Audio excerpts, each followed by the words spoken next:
Welcome back, everybody, to episode number 14 of the Untangling Election 2021 podcast, your semi-weekly podcast exploring issues and perspectives surrounding the Canadian 2021 federal election. Today is a special episode. I have a special guest lined up to talk to us a bit about the minutiae of Canadian politics and running as a candidate. So I'm joined today by Karen Matthews, a lifelong Norfolk County resident who has a plethora of community leadership positions. Recently, she became the Liberal candidate for the Norfolk Haldimand riding. Today, we're going to talk a bit about who she is, what her values and ideas are, and what running a campaign really feels like. So let's get into that.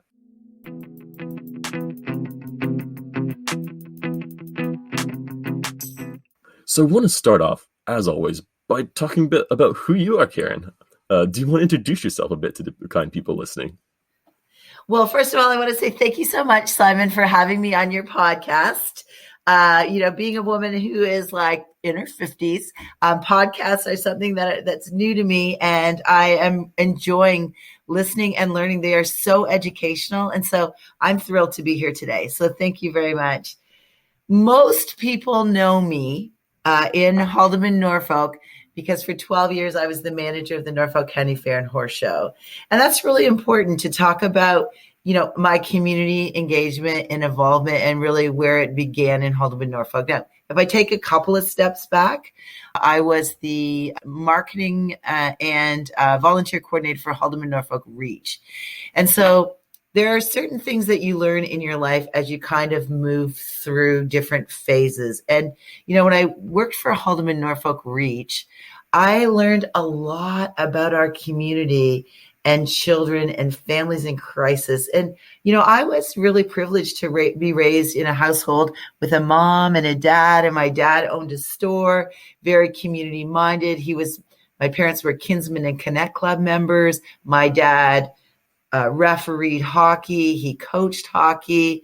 My mother was the mom who was always at home, making sure that we had nutritious meals and took good care of us. But she was also the mom that was at the arena when we were figure skating, playing music. And so I had this, what I didn't really understand at the time was this amazing, idyllic childhood. And we were not rich. We weren't even middle class. My dad for a period was unemployed, but we never understood that we were poor. And, when I was in grade 7, I went and got a job at the Erie Beach Hotel because my parents said to us, we can provide you with the basics, but if you want a pair of Levi's or you want those Adidas shoes, you're going to have to go work for them. And so that's what we did. That's how our family unit worked. So when I got to Haldimand, Norfolk Reach, and I learned about some children who live in our community that are in a terrible state. And I remember the first day that I was there sitting down with the intake folks who really wanted to give me an overview of how that organization worked. And so the intake process, somebody calls in and they have a challenge. They talk to the intake worker and the manager then assign out the cases for the therapists that have the best experience in working in those areas. And I remember sitting there crying, bawling my eyes out, thinking, I cannot believe that this happens in our community. The abuse, the poverty, all of those issues really came to light to me. And I remember the therapist saying to me, it's because you are not empowered to help. You don't have the skills that we have to know how to help people, give them a hand up in terms of these challenges that they're having. So I learned a lot in that about kind of reaching out and helping people. And if you have the skills to help, that's something that you should be doing. So, my job there was to raise money, to find volunteers to help people and really engage the community in the process. So then, the next job that I moved into was really much more aligned with my skill set, which was the Norfolk County Fair. So my background had been in marketing and events. I'd worked for the Canadian Academy of Recording Arts and Sciences. I worked for the Juno Awards. On the national level, I worked for the Kinsman and Connect Clubs of Canada and managed all of their national events, their national conference, worked with community members to charter clubs and recruit members. We raised over $1 million annually for cystic fibrosis. and worked with Celine Dion and did the highest grossing fundraising concert in Canada at the time, right after she sang the Titanic theme. So, I had a chance to kind of like work with folks right across the country and get a good beat on what happens from province to province and what individual needs are. So when I came to the Norfolk County Fair, I brought all of those skills together to help our community. And so there I learned the most essential, important rule, I think, of my life. And Blair Daggett, who is the former manager of My FM and a really dear friend, said to me, Karen, you have 1 year, and this is what is going to be really important for you. If you reach out to the community for help, they will reach back and you will form partnerships. And that was absolutely the best advice I got, because that's what we did. I get a lot of credit for the stuff that happens at the Norfolk County Fair, but you never do anything in isolation. And so reaching out, partnering, my team, whether it was the volunteer board of directors, whether it was the 400 volunteers, whether it was the core essential staff team that did that, we did it together. And you know what? We did it extremely well. The time that I was there, we raised over $100 million in economic impact for our counties. That's a lot of money in our community. You think about it, Simcoe is a town of 15,000 people. Well, at that time it was. And, every year over 120,000 people came to that event.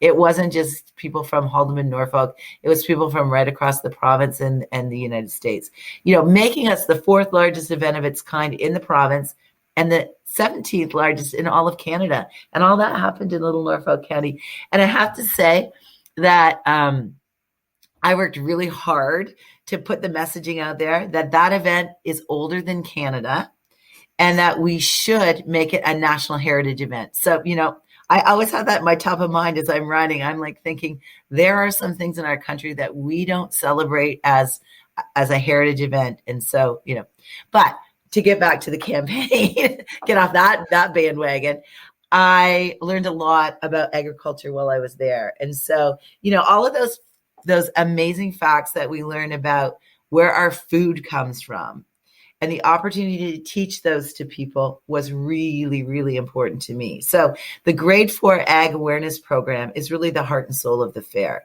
If you think about it, it's our opportunity to have all of the Grade 4 kids come to the fair and learn about our food chain and answer those questions like, do brown cows give chocolate milk? I mean, those are the kind of questions that kids ask in that program. But we did a survey and we asked all of the high school students the most important thing that they learned at the Norfolk County Fair, or the thing that they remembered the most. And I thought it was going to be the midway and the rides and the concerts and the monster truck shows and all those fun things we did. But they drilled it right back to the Grade 4 program. The number one thing in their survey said that was the most important thing to them, that they got to come to the fair and learn about our food chain. And the baby chicks, because you could hold baby chicks and no one gets to do that, right? So I learned a lot about agriculture. I learned about, market access and how important it was for us to be able to share the stories of agriculture and to make sure that those on-farm products that were being produced on farms, were available for people to buy at the fair. And so we worked really hard to make sure that farmers had access to that market that was there. And a lot of those are the folks that, weekly do the farmers markets, right? So year round, we could support that. And that happened on the fairgrounds while I was there. And then, of course, I learned the importance of social media because we had Mumford and Sons choose us as one of the 5 international stopovers for their tour.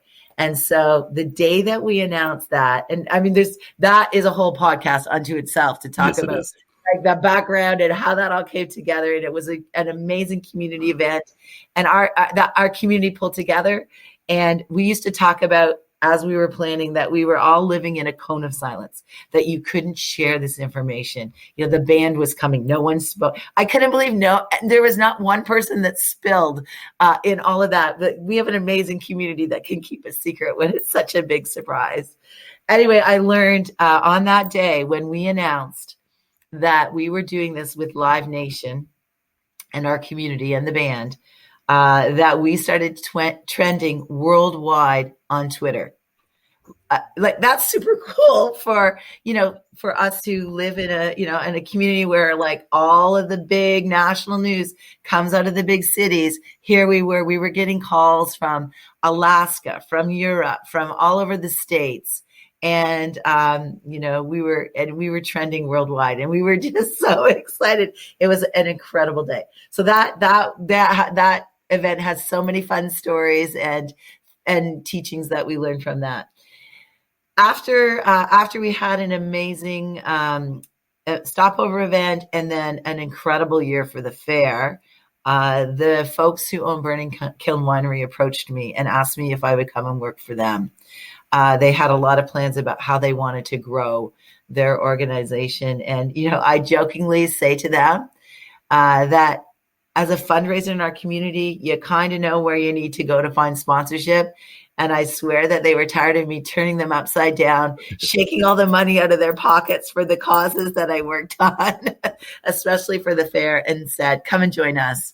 And so I did. Somebody offered me keys to a winery, and I thought, wow, you can't turn that down. This is a great career move for me. And so I went to work at the winery, and I have always said that I have had the privilege of having the best jobs in Haldimand, Norfolk. The idea that I got to run the fair and then move to an industry that is growing. I jokingly say being a winery manager is just a really fancy way of saying I run a farm. When the toilets back up, I still plunge the toilets. When it comes time to do the strategic planning and looking forward of how we're going to grow our organization, I'm very much on the lead of that. And as well, with the temporary foreign worker program, which we all know how important that was during the pandemic, and really realized our food chain relies heavily on foreign workers. I'm on the front line of that. I'm applying for our workers. I'm working with them on a daily basis and making sure that they were safe and all that. So I learned the heartbreak and the absolute delight of agriculture. So when we have a great year, we make a lot of wine. When we don't have a great year, we don't get to make a lot of wine, and we run out of products. And that's a shame when you're building. We have over 40,000 visitors a year that come through the winery out on Front Road by Turkey Point, because we make great wine. And it's an amazing experience. And so I learned a lot, not just about agriculture, but also about the real importance of customer service and having your customers come back. So I did all that in my career, but I just want to touch on one other thing before we move on. And that is the idea that for the last municipal election, one of my volunteer roles was to work with a bunch of folks here in Norfolk to create Folk and Vote, which was a nonpartisan group that came together to really educate people about the electoral process and about the election issues. And so we, for the first time, started a website where candidates could put their views up. We didn't edit anything. We didn't audit it or do anything. We just said, you have 50 words. Tell us what you feel about this issue, that issue, and the next issue. And we went ahead and posted it. And then as we got closer to the election and there were debates, for the very first time in Norfolk history, we broadcast or streamed all of the debates in each of the wards. So I think if I remember correctly, there were 45,000 people that looked at the Port Dover debate.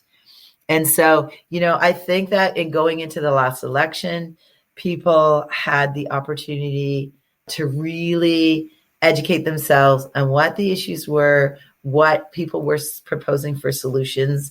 And we did it in a non-partisan, non-biased kind of way. And so I'm really proud of the work that we did there, and this is always an uncomfortable thing for me to talk about, but because of the work that I've done, I've won a lot of awards.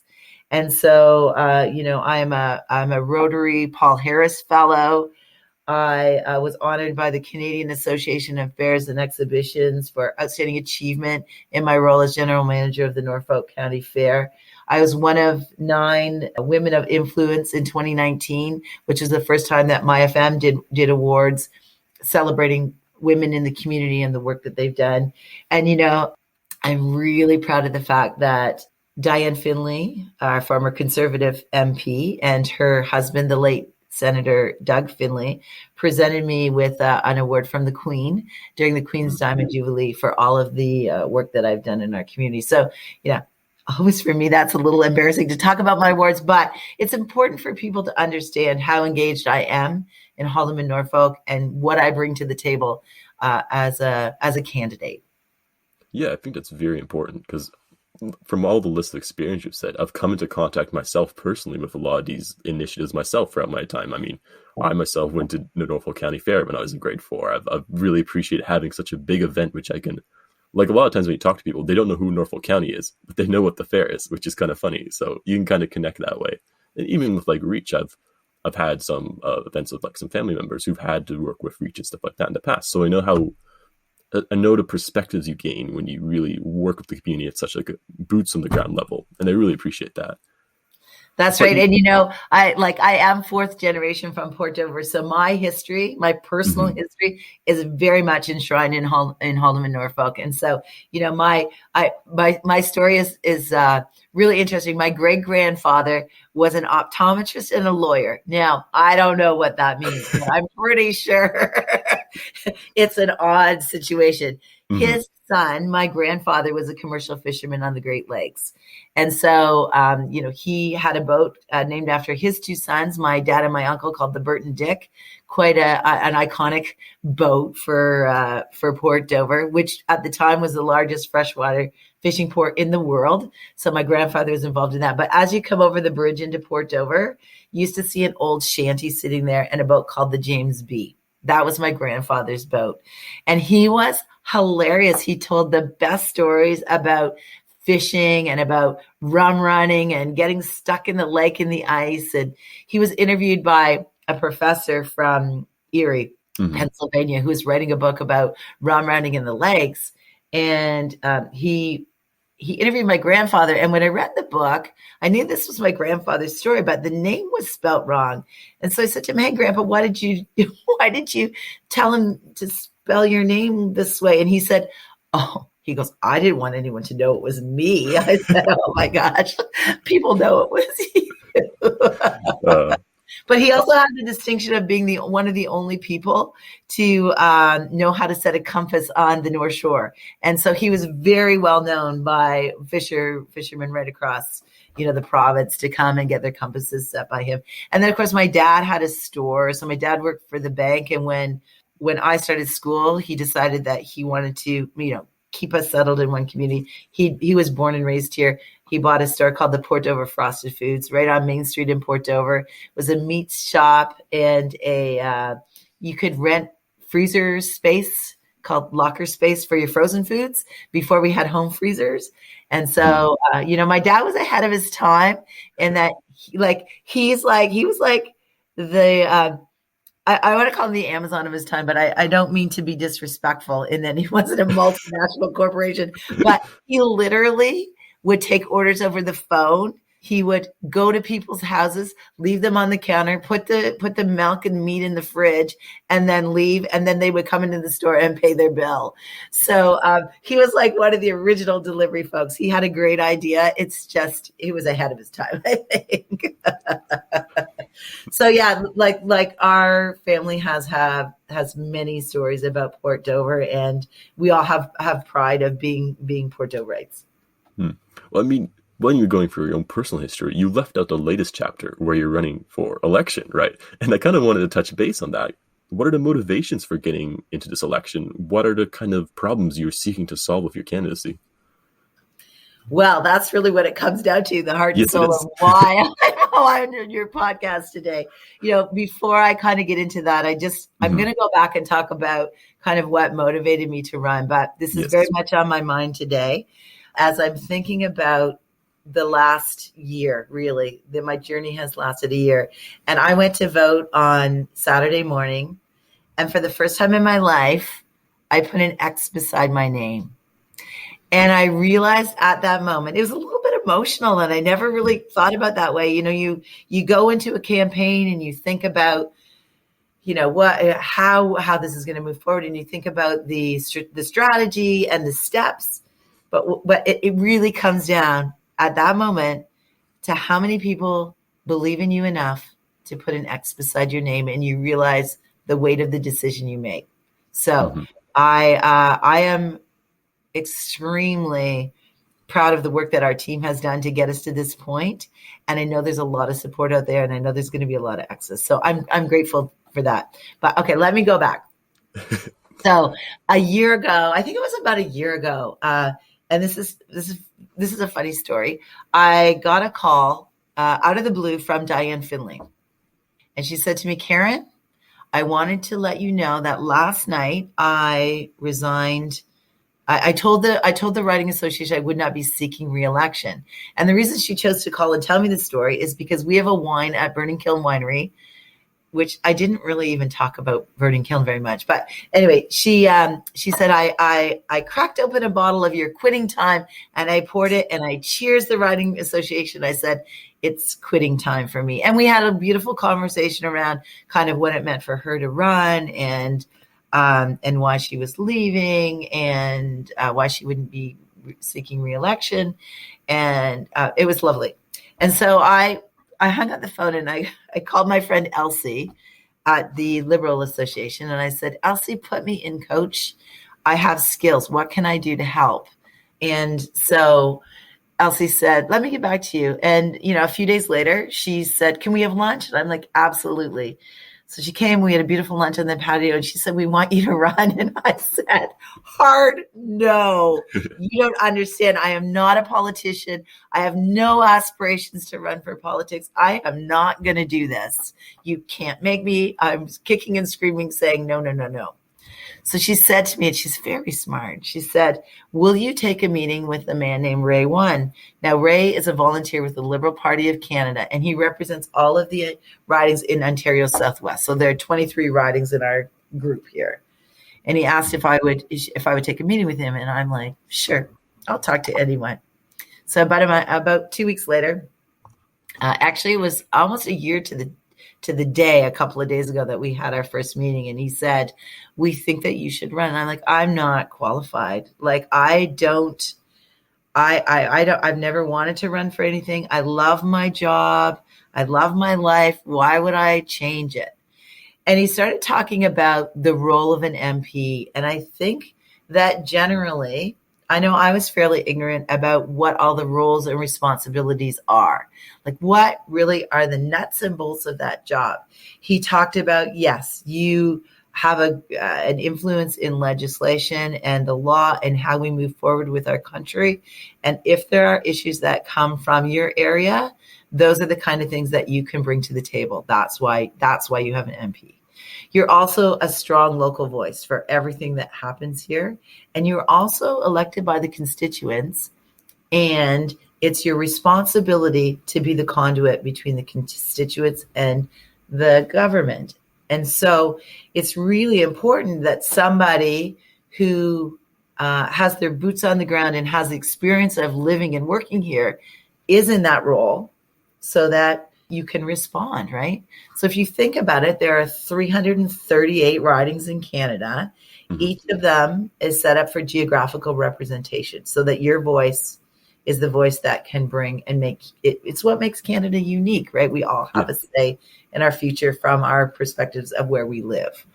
And so I started to think about it. And then I went through a process where I interviewed former MPs.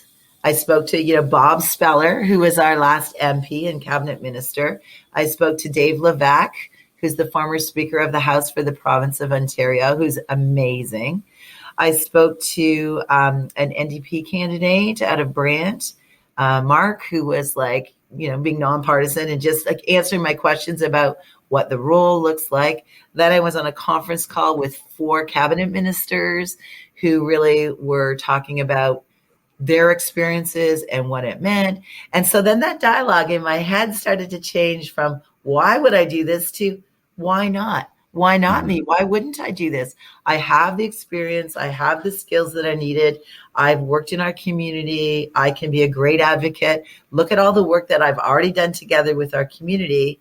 This is a great opportunity to bring that forward.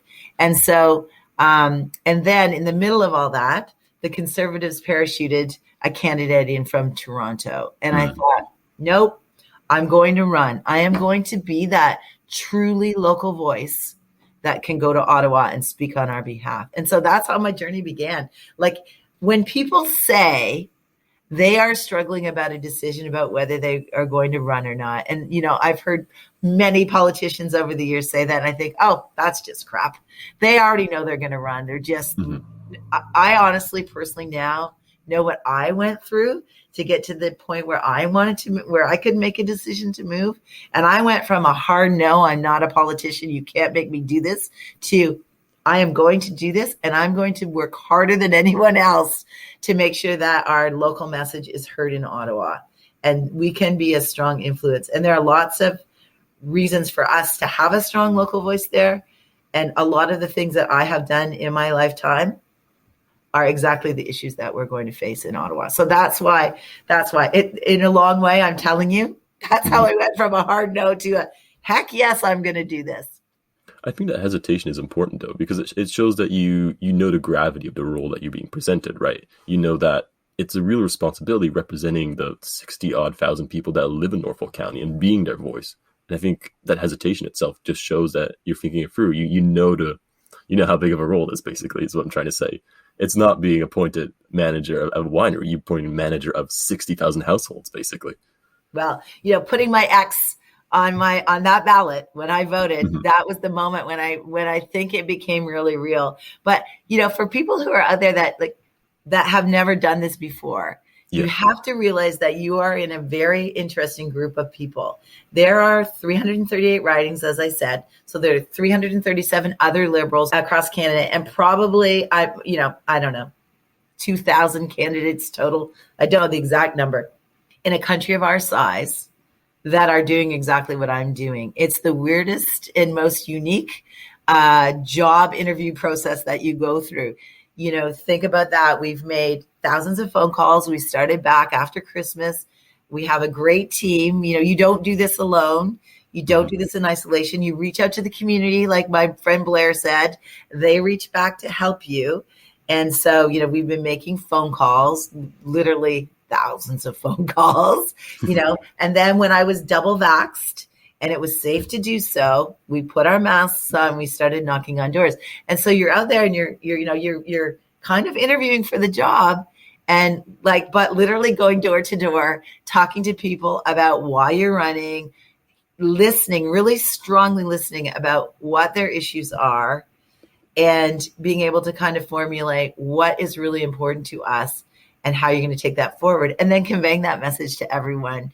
And so, it's an amazing process. We are so fortunate in our country to live in a democracy.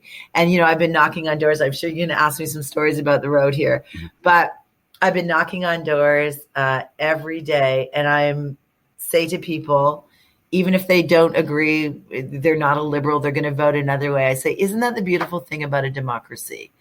We can have conversations and go back and forth, and we can agree to disagree on how we move forward. But at the end of the day, we can still be friends.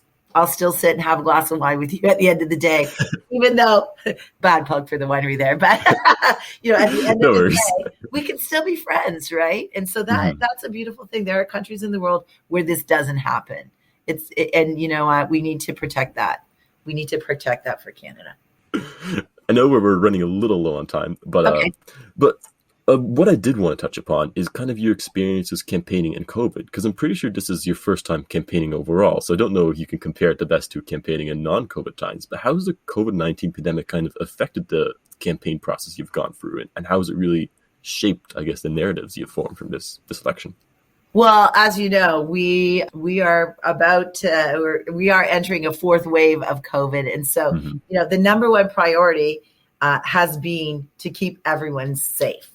And so, every day, Trudeau went on every single day and faced Canadians during the pandemic and said, these are the facts. This is how we're moving forward. We need to keep Canadians safe. Anita Anand, in my opinion, was a rock star, our procurement minister, who went out and found all of those vaccinations and got them to us ahead of schedule. Now, the way that it works is we buy them and they go to the provinces, and the provinces roll out how they go into people's arms. So for me, it's been very important, like Canadians right across the country, that we stay safe. So in order for me to run, I needed to be double vaxxed. Now, please don't think I got double vaxxed because I'm running, because No. my birthday is April 22nd, which is Earth Day, ironically.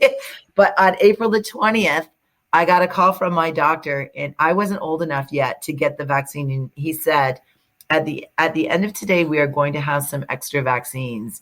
Can you come in and get a vaccination? And I'm like, I will be there. You name the time and place. I will drop everything I've got going so I can get vaccinated. And so that was back in April. And then I was able to get my second shot within a great time frame. So I've been double vaxxed for a long time. So every candidate in the Liberal Party is double vaccinated, because we believe strongly that if we're going to go knock on doors during the pandemic, we need to follow the rules and we need to be safe. So obviously, masks. We wear masks whenever we are within 10 feet of somebody. We're not entering people's houses. We're having conversations at the doors. We're hand sanitizing. We're making sure that, that we are safe. And I have to say that this has been a really interesting campaign. I don't have anything to compare to, but when we started talking about a campaign office, everyone's working from home. Does it make sense to rent a space somewhere and try to cram people inside to work together? So we had a unique solution. I have a double car garage at my house. We cleaned it up. We opened the overhead doors. We opened the back door. We made it our campaign office. People still wore masks, but it was like we were outdoors because the wind was blowing through. And so, we tried everything that we could to keep people safe. And I'm proud to say that at this point, I think we've done an incredible job. So I can't compare it to another campaign. I've never been a candidate before, but I can tell you that the team that I'm working with has, and this is a very unique situation, but we've made it work within the context of the pandemic. So. Yeah, no, that's good to hear. And we're just about wrapping up for time. So before we exit the podcast, or before we end, I always like to finish with a bit more of a personal oriented question, whereas something less related to the election and campaign, and not unrelated, but less related. Okay. So I want you to imagine that you're at the Burning Kill winery, or whatever winery of your choice. I'm assuming it's Burning Kill. But you're being a good host, and you have the three main party leaders coming over for drinks. What do you serve them? Oh, well, I'm going to go for award-winning wines with that group. Go for it. Yeah. I need some good recommendations myself. Okay. So let me tell you, I'm very proud about the work that we do at Burning Kiln Winery. And one of the things that we pioneered there is the appassimento process using tobacco kilns. So I'll just do a little quick explanation. We hand harvest all of our grapes. We put them on trays. Those trays go into the former bulk kilns. And we blow air over top of them. So appassimento is kind of like passing over. And we dry down those grapes a little bit, not to the point where they become raisins, but they become a little wrinkly. So if you left grapes for 2 weeks on your counter, you would notice that they've wrinkled up a little bit. But if you tasted them, you would be concentrating the sugars. And so we take that then and we ferment those. And remember your high school chemistry. We put the yeast in. The yeast eats that sugar and creates alcohol. And so it doesn't mean that those wines are sweet. It means that they might have a little bit of a higher kick. So, the highest alcohol that you can have in a wine is 16% alcohol. So some of them are on the higher end. These big, beautiful appassimento style wines. Our kiln hanger. So all of the names of our wines pay homage to the tobacco industry because we're on a farmer tobacco farm. Our kiln hanger is a gold medal winner at the Ontario Wine Awards for appassimento style wines. So there's a wine I would serve for sure. And the other wine that we're known for is our strip room, which has a great story because if you're not from tobacco, you don't necessarily know what that means. I'm not going to go into that right now. But it was twice the wine that was chosen by the Ontario legislature to be served at Queen's Park. So there's a restaurant downstairs. They choose a red and a white every year. We go into competition. That's a lot of fun. They choose it. So they chose our strip room twice. So they serve it there. They private label it. It gets sold through the gift shop at Queen's Park, and they use it for official government functions. So I'd probably use one of those two of our big reds. Okay, that's a good. And I think red is on brand for you, right? So, Yeah. Well, I think that just about rounds up the time we have allotted for ourselves today. And I really want to thank you for taking some time to come, share your perspective, share a bit about the insight of what it means to run as a candidate and a bit of the campaign, because this podcast has mainly been exploring voices from young people like myself who are voters in the election. And it's really interesting to get like a perspective of somebody who's, I guess, behind a curtain, who's really running for those votes that we're putting out. So I want to thank you again for taking time out of your busy day to spend some time with us today. And I actually don't think I'm behind the curtain. I put myself right up there at the door. Yes, you do. Anyway, this was a pleasure. Thank you so much for having me. And I would love to come back another time and talk about whatever it is that I'm working on at the time. Yes, of course. I'll keep you in mind. So, thank you very much, Simon. So if you've enjoyed our episode today, please like, subscribe, leave a comment. We're on Apple Podcasts now, apparently, so you can leave a review as well. So maybe leave a review of the wine. That'll be nice for me to pass through to Karen. For our next episode, should be out on Sunday night or early Monday morning, where we're going to be doing a final review of the federal campaigns and just a little overview of how each of them have progressed. So if you're interested in that, stick around for that. And yeah, until next time, see you later. Bye, Simon. Thank you so much.